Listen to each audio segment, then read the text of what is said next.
The end of the school year is upon us, finally, but it's not quite here yet. So in this video, we're going to talk about a couple of tips to help you make it all the way to the end of the school year, whether that is, you know, the end of May or June or July. I thankfully get out really early, which is glorious. But wherever you are in your, you know, getting to the end of the school year journey, these tips will help you to, like, as a teacher, emotionally and physically handle making it all the way to the end. So without further ado, let's hop right on in. Number one is going to be something you're gonna fight me over, but that is don't count down. At least don't count down too early. Here's the thing, if you start a countdown like way too early and you're already counting the days or the hours or the minutes, then you're going to feel very focused on getting to the last day. And yes, the last day is exciting. I love summer. I cannot wait until summer. However, we still have time between now and then. And if I am so focused on the end goal of the last day of school, then it's almost like you kind of miss everything in between. I have a friend, a friend at school, and she says sometimes she'll be like, oh, I wish it was Friday. And then she'll even catch herself and she'll say, man, I wish I wasn't like wishing my life away. And that's literally what you're doing, is wishing away the next, you know, month or a couple of weeks or 2 months or however much longer you have. So although it is tempting to like have a big, huge countdown and check on it every single day, try not to.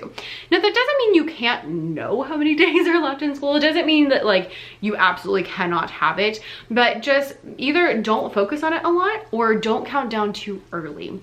So I know in my head like vaguely how much we have left, but I'm still trying to think in terms of weeks. So I'm like, okay, we have about this many weeks, and I'm not like stressing too much about it because, you know, it just makes me feel like I can enjoy the now a little bit better. But it is nice every once in a while to be like, huh, I only have so many weeks to deal with this after today.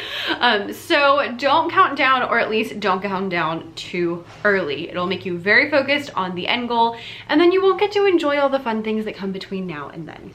Number two is a practical strategy, and that is add more movement. Really, I mean with your kids, but I mean, I guess for you too.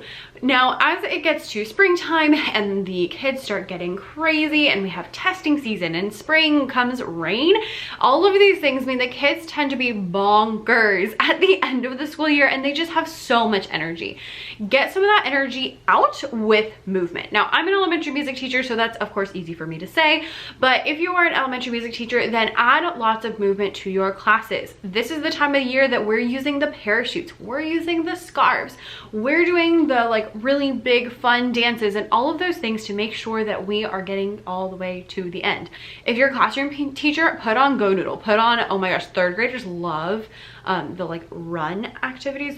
They like dodge all the things that looks like a video game, so much fun. And we do body percussion move-alongs with the older kids, where it's just videos where it shows you like when to clap and when to pat your legs and like things like that. And the fifth graders even love those. So literally just search body percussion play along on YouTube and you'll find a bajillion of them.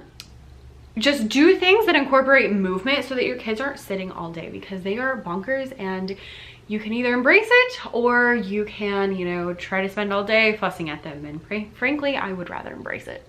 So find ways to incorporate more movement into your day for your kids' sake and yours.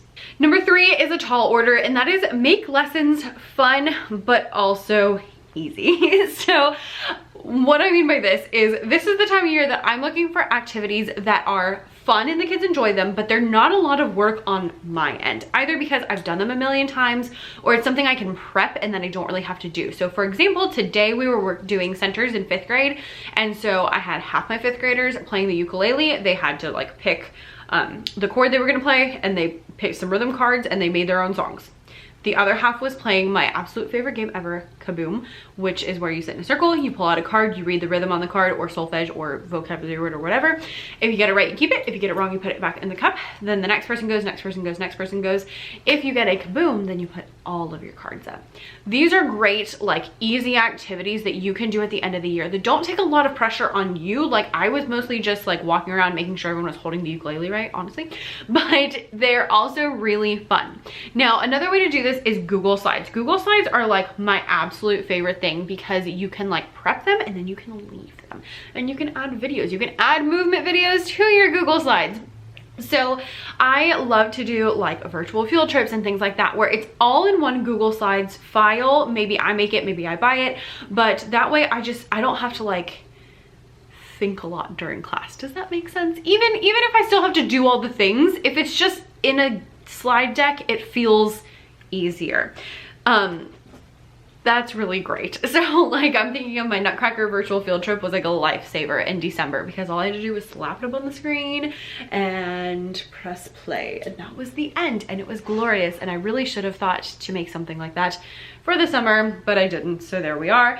But alas, a couple of other activities that you can do that are going to be easy on your part but also fun for the kids would be matching games, super easy, print and go.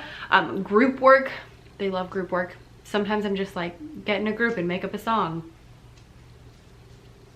And that's it. Group games like Kaboom, again, Go Fish, Treble Clef Battleship, Treble Clef Battleship, there we go. Those things are fun. Book-based lessons, especially for the littles. I love doing a book-based lesson because then like it's based on a book. So you can read the book, and then sometimes you get to read the book twice, and you can like, you know, do all sorts of like fun things along with that. Research activities for the older kids. If you had devices, then you can have research activities where they have to like, you could do a person and they have to find, you know, when they were born and when they died and all of the fun facts about their life and stuff like that. And then color by note or color by code is like the best, because then you can still practice things that you need to practice, but in a calm, quiet way that is really nice. We did this today. Actually, we took assessments in 3rd grade and 4th grade. And then when they finished, I told them they could color. And so I gave them color by note. And so they had to color the picture by the patterns on the staff. And it was great. It was quiet. It was chill. I mean, granted, today no one was throwing crayons at each other, which isn't always the case. But, you know, I will take whatever I can get. All right, number 4 is gonna be for my music teacher specifically, and that is teach about either instruments or form. Basically, listening lessons is where it's at here at the end of the school year. The reason I say this is because, I don't know about you, but I spend most of my time really making sure that we're covering rhythm and melody. Like those are the 2 things we're really trying to hit, and other things kind of fall to the wayside a little bit. So we might not super hit like form really well, or we may not super hit instruments in the orchestra really well. And so this is a good time to make sure that we're hitting those things. But also the end of the school year is when things happen like field trips, testing, field day, and like lots of craziness is happening at this point of the year, which means that sometimes you're not going to see all of your kids. So when you're not going to see all your kids, you don't want to do like big heavy content. And so doing things like instruments in the orchestra or form or dynamics, like those are things that the kids can pick up quickly if they miss a week, and you can kind of add them in, and they're not maybe as stressful as like learning a new rhythm or a new solfa or something like that, because those take a lot of prep and a lot of practice, which is whereas when we listen to a song, I say, this is the A section, this is the B section, and we can talk about how they sound different. And it's just a lot easier. And there's a lot of ways you can incorporate movement into those lessons. If you're looking for help with that, I have some instruments of the orchestra lessons, so I will link some of those down below. We typically always do instruments of the orchestra at the end, although this year I did not plan well, and so 4th grade did 2 out of 4. And I was like, we're not even worrying about it. We're not gonna worry about it. It's fine, it's fine. All right, number 5 is always have a backup plan. Now this is like my mantra across the board, which might be because I have some extra fun friends at my school, and so sometimes what I want to do just doesn't work. Or other times they pull half of the kids for testing, or they, you know, I'll have like crazy things happen at my school. No day is ever the same. Ever. So I always have a backup plan, but especially at the end of the year, have a backup plan for when things aren't working out. So if they're come in and they are crazy, you're gonna need something for them to get those wiggles out. Okay, so have a couple of things in the back of your head. If you can be like, okay, we could do this, or we could do that, you know, we could watch that Go Noodle, or we could, you know, just have those things ready in your brain so that you're ready for when you need them. Or if you, you know, find that you have extra time at the end, okay, maybe we play a game instead of what we're gonna do. What game are you gonna play? Just have a couple of ideas in the background, a couple of good backup plans. Actually, I have a whole blog post about backup plans. I'll link that down below. But I typically have like a couple of books handy that are related to content, so I can pull those out real quick. I like to have a video or two in mind. Sometimes I even put them in my Google Slides lessons, just, you know, as like an alternate, so that if we need something like that, that it is there and available and ready to go. Songs or games that you do often that are not super hard, that are fun and the kids enjoy them, those would be great things as well. Just have something, even if you don't write it down, just have something in the back of your mind of like, we could do this if everything else is not working out, because chances are other things are not going to work out. All right, friends, those are my 5 tips to help you make it all the way to the end of the school year. I hope for your sake that is not too long for now. I don't know exactly how much longer I have because, again, not counting down, but I believe I'm down to like